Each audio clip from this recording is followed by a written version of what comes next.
Hello guys, welcome back to my channel crazy life with Namrata. तो friends, कैसे हो आप सभी? उम्मीद करती हूँ आप सब बहुत ही अच्छे, बहुत ही खुश होंगे। सो गाइस, आज मैं आप लोगों को एक बहुत ही प्यारी सी कहानी सुनाने वाली हूँ। एक ऐसी कहानी जो हम सब ने अपने बचपन में सुन रखी है, दादा से, दादी से, अपने नाना नानी, मम्मी पापा, किसी न किसी के द्वारा हम सब ने इस कहानी को पहले से ही सुन रखा है। तो चलिए आज इस कहानी के साथ हम अपनी बचपन की यादों को ताज़ा करते हैं। तो चलिए कहानी शुरू करते हैं। सुना तो आपने पहले भी होगा, पर इस कहानी को वापस से सुन के हम अपना बचपन जीते हैं एक बार फिर से। तो मैं कहानी को शुरू करती हूँ। चलिए शुरू करते हैं। एक चिड़िया थी।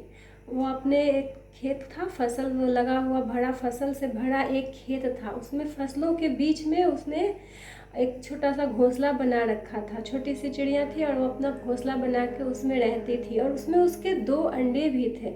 चिड़िया के 2 अंडे थे। धीरे धीरे वक्त के साथ उन 2 अंडों में से 2 बच्चे निकले। तो वो अपने 2 बच्चों के साथ उसी फसल वाले खेत के बीच में और छोटा घोंसला बना के और रहती थी। दिन भर वो अपने दाना पानी की तलाश में जाती थी, अपने बच्चों के लिए दाना चुनकर, और शाम को लेकर आती थी बच्चों के लिए दाना, बच्चों को खिलाती थी, बड़े प्यार से पाल रही थी।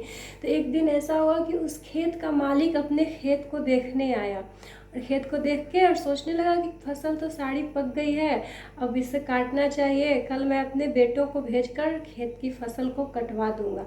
और ये बोलकर वो वहाँ से चला गया। लेकिन चिड़िया के बच्चों ने, दोनों बच्चों ने इस बात को सुन लिया था। चिड़िया के बच्चे इस बात को सुन लिए थे, और जब उसकी माँ आई शाम को तो उसने अपनी माँ को बताया कि किसान आया था और अपना बोल के गया है कि कल वो अपना फसल अपने बेटों को भेज के कटवा देगा, तो फिर हमें तो यहाँ से जाना होगा। चिड़िया मुस्कुराई और उसने अपने बच्चों को समझाया कि तुम लोग बेफिक्र होके रहो, यहाँ ऐसा कुछ नहीं होने वाला, कल कुछ नहीं होगा, आराम से रहो। कल का सूरज निकला, सुबह हुई, बच्चे डर रहे थे, लेकिन देखा ऐसा कुछ नहीं हुआ। पूरे दिन में कुछ नहीं हुआ, कोई खेत नहीं आया, फसल काटने तो क्या, देखने भी कोई नहीं आया। बच्चे खुश थे। 8 दिन बीता, ऐसे ही खुशी खुशी 8 दिन और बीत गए। 8 दिन बाद फिर वापस किसान आया, और फिर उसने फसल को देखा और देख के बोला, फसल हमारी तैयार हो गई है, कल नौकरों को भेज के फसल को कटवा दूंगा। किसान की ये बात सुनकर चिड़िया के बच्चे वापस से डर गए। फिर जब उसकी माँ आई तो अपने माँ को उन बच्चों ने बताया कि किसान आज वापस आया था और बोल के गया है कि कल अपने नौकरों को भेजकर और फसल को कटवा दूंगा। चिड़िया फिर से अपने बच्चों को बोली कि डरो मत, कल भी ऐसा कुछ नहीं होगा। बच्चे, क्योंकि माँ की बात तो बच्चे सुनते ही हैं, उन्होंने कहा कि चलो माँ बोल रही है तो ठीक है। फिर कल का सूरज निकला, बच्चों ने देखा कोई नहीं आया, बच्चे फिर खुश हो गए। फिर 2-4 दिन ऐसे ही और बीते। फिर तीसरी बार किसान आया। किसान अपने खेत में आके और फिर वैसे ही खड़ा होकर पूरे खेत को देखा और बोला कि फसल बहुत ज़्यादा पक गया है, अब ना काटा जाए तो फसल गिरने लगेगा, इसलिए कल से मैं खुद ही आऊँगा, खुद आकर अपने फसल, खेत की फसल को काटूंगा। चिड़िया के बच्चों ने ये भी सुना। फिर जब उसकी माँ आई तो उसने अपनी माँ को बताया कि माँ, चिड़िया ने अपने बच्चों ने माँ को बताया कि किसान फिर से आया था और वो फिर से बोल के गया है कि कल मैं खुद आकर फसल को काटूंगा। ये सुनते ही चिड़िया ने जल्दी से अपने बच्चों को कहा कि अब हमें यहाँ से चलने की तैयारी करनी होगी, हमें अपना घोंसला किसी और खेत में या किसी और पेड़ पर या कहीं भी और, लेकिन इस खेत से हमें जाना होगा, क्योंकि कल वो किसान आएगा और फसल को काटेगा।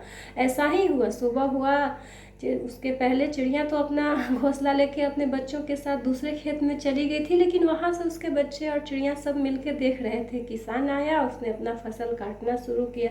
ये देखकर बच्चों ने अपनी माँ से पूछा कि किसान तो पहले भी 2 बार आया था और बोल के गया था फसल काटूंगा, फिर आपको इतना विश्वास कैसे था कि फसल नहीं कटेगी, किसान नहीं आएगा, फसल नहीं कटेगी? तब चिड़िया ने अपने बच्चों को समझाया कि ये मनुष्य लोग होते ही ऐसे हैं, ये अपना काम खुद करना नहीं चाहते, और जब तक खुद करेंगे नहीं तब तक इनका काम हो भी नहीं सकता।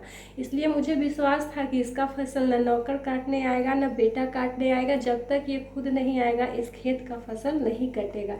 तो एक छोटी सी चिड़िया की कहानी हमने सुन तो पहले भी रखी है, मैंने भी सुन रखा था, पर सोचा चलो इसे फिर से शेयर करके यादों को ताज़ा करते हैं अपने बचपन की। एक कहानी हमें सिखाती है कि कोई भी काम जब तक हम दूसरों पे टालते रहते हैं वो कभी सफल नहीं हो सकता, जब तक हम उसमें उस काम की शुरुआत खुद आगे आकर ना करें। खुद आगे आकर जब हम किसी काम की शुरुआत करते हैं तो वो ज़रूर पूरा होता है।